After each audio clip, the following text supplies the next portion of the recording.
Muy bien, muchas gracias.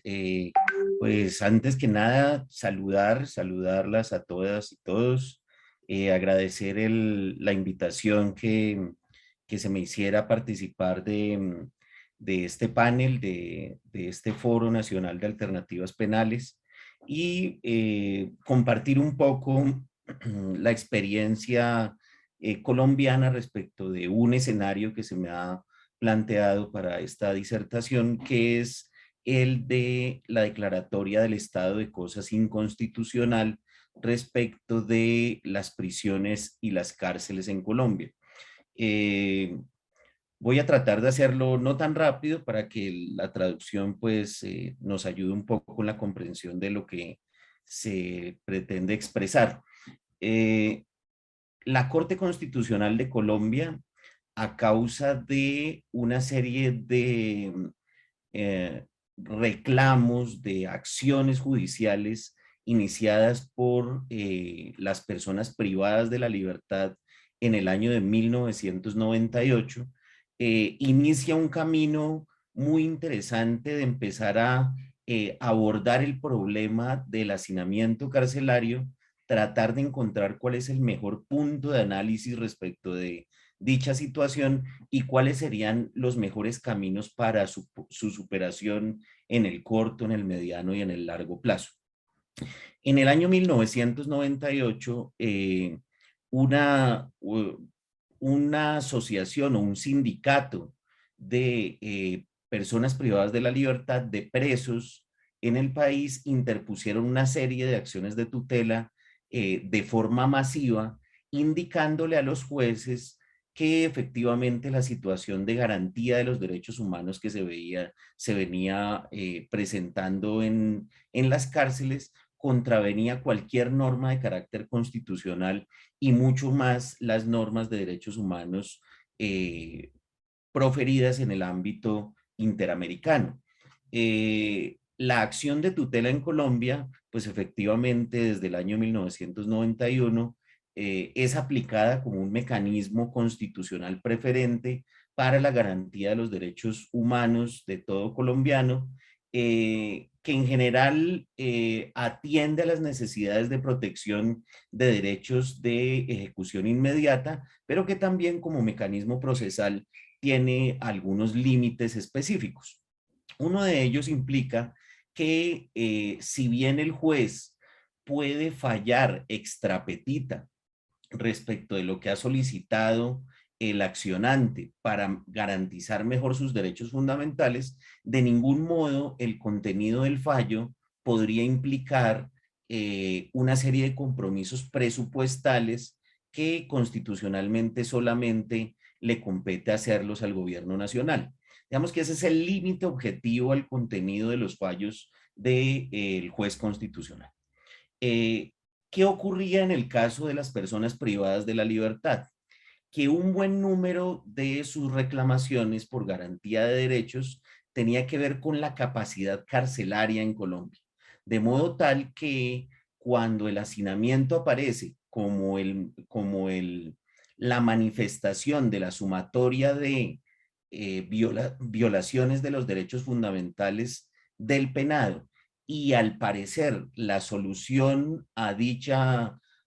situación anómala solamente pasa por la posibilidad de tener más cupos carcelarios, los jueces de tutela se quedan sin la posibilidad de darle un efecto práctico a la garantía del derecho reclamado. En otras palabras, los privados de la libertad habían presentado acciones de tutela en diferentes momentos de manera individual para la garantía de sus derechos, como el derecho a la intimidad, el derecho a la salud, el derecho al acceso a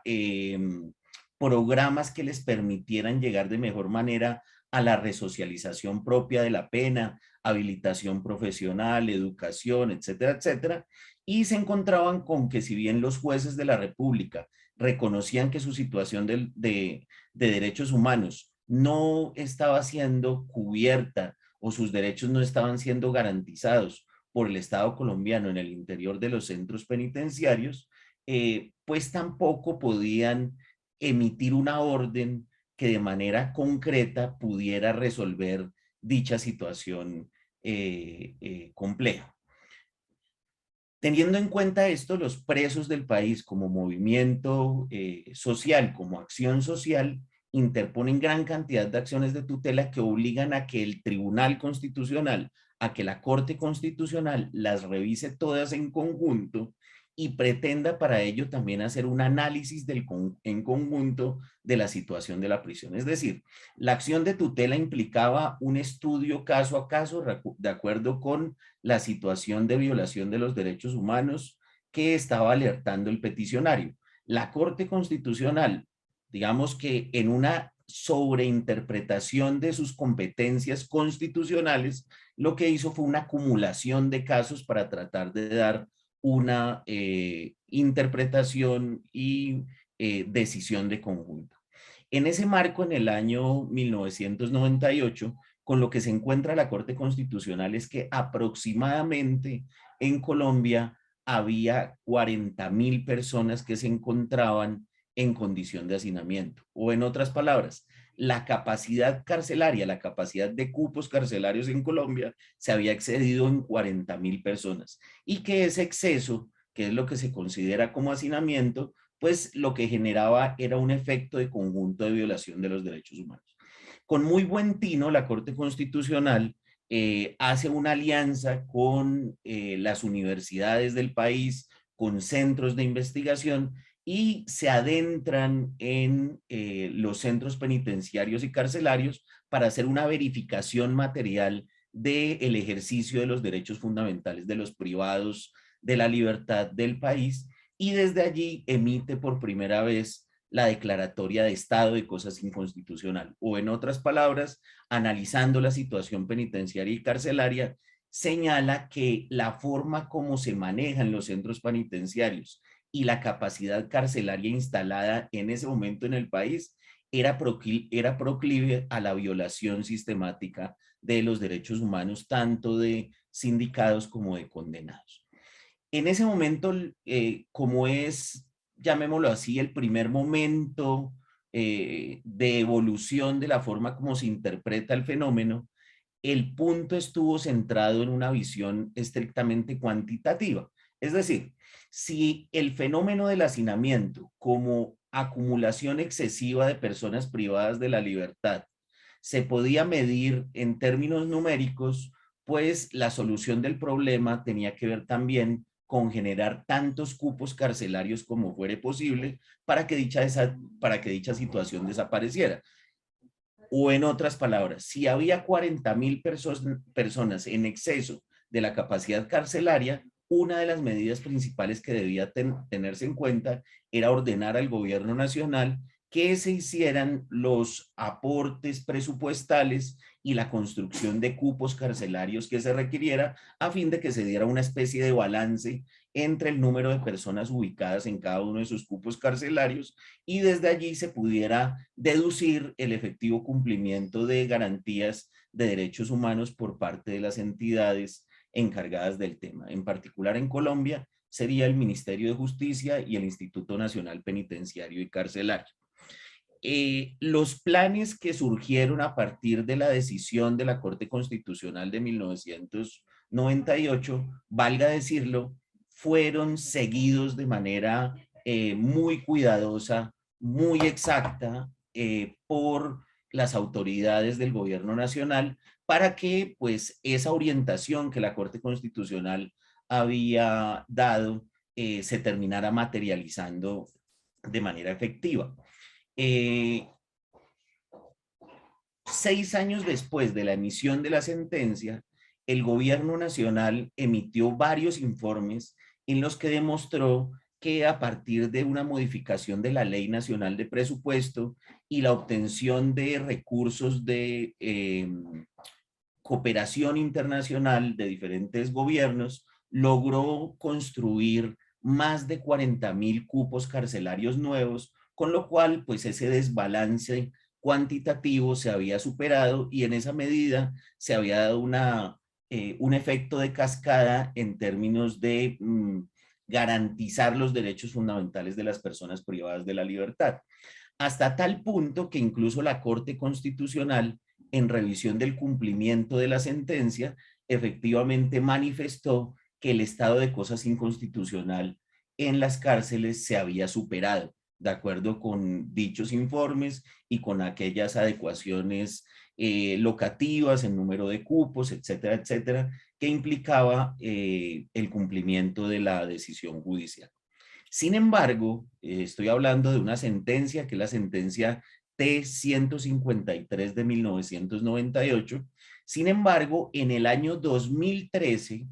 es decir, estamos hablando de 15 años después, no solamente llegaron nuevas demandas ante la Corte Constitucional, nuevas acciones de tutela que iban mostrando cómo la presunta superación del estado de cosas inconstitucional era meramente formal, sino que no solo que había sido meramente formal, sino que ahora, 15 años después, el número de personas privadas de la libertad en condición de hacinamiento también se habían multiplicado. Hasta el punto que frente a una población carcelaria general de aproximadamente 200.000 personas privadas de la libertad, la situación de 1998 se había agravado. Esas nuevas demandas que aparecen en el año 2013 y que están contenidas en una sentencia, que es la sentencia T-388, digamos que ponen en alerta al Estado colombiano en torno a una política pública y una política criminal que realmente no había logrado los efectos esperados. Y en el año 2015, con una sentencia que tengo entendido que en Brasil se ha conocido ampliamente, que es la sentencia T-762,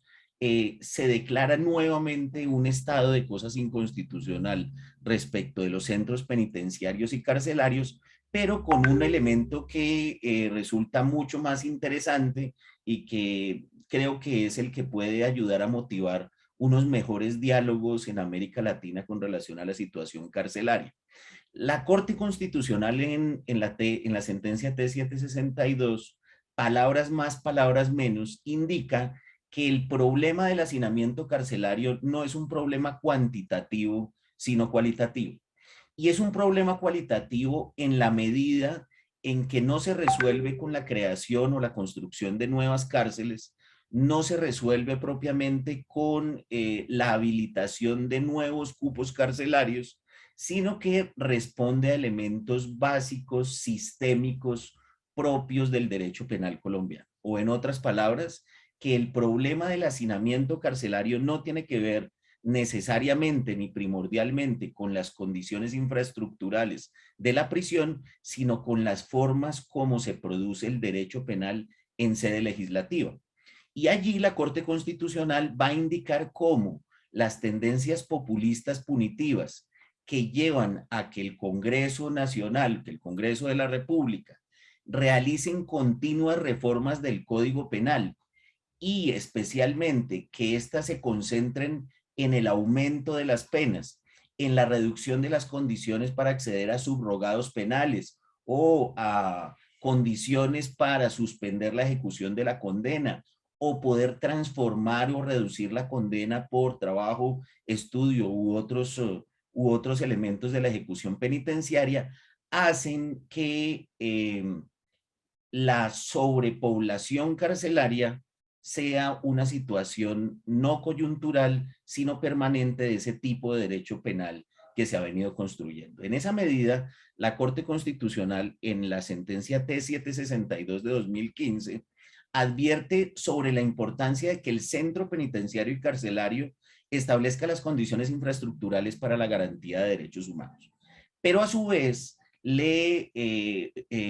genera una serie de órdenes frente al gobierno nacional y el Congreso de la República